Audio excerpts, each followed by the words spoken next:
Brody Oliver, graduated Elizabeth in 2014, went to Colorado School of Mines, and majored in metallurgical engineering, played football over there. In high school, played quarterback.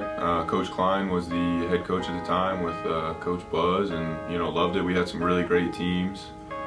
Made it to playoffs a couple years, and just enjoyed being in Elizabeth, small town. Even if you're not a starter, even if you don't even play on special teams, even if you just ride the bench, you have a role, and that's something that I think is difficult for a lot of guys to realize. Is everyone has a role, everyone can contribute in a different way, and that's important.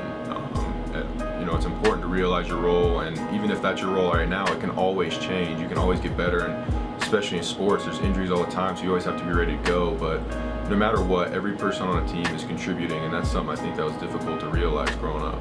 The very first year I started on offense as a receiver, we had a quarterback, his name was Justin Dvorak. He won the Harlan Hill in 2016.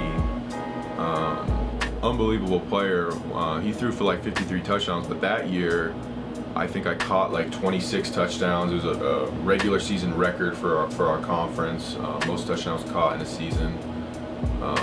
And that's really, I just had numbers that jumped off the charts. I led the nation Division I, II, and III in touchdowns, led Division II in yards, and just had a great year. And anyone who throws those kind of numbers up is bound, for somebody to start looking at them. But I really had serious interest from scouts my senior year, because I obviously was getting ready to graduate and coming out for college, and just had a lot of attention. Scouts came to practices and stuff like that, and I just worked really hard, and I felt like I'd done enough during that time to get attention from the NFL.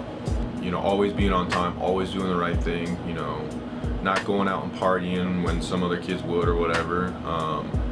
But the big thing was working out in the off season. A lot of guys would have jobs or whatever, and I worked in the summer too, but I always found a way to get to lifting, to train, and all that different stuff. That really separated me from a lot of athletes.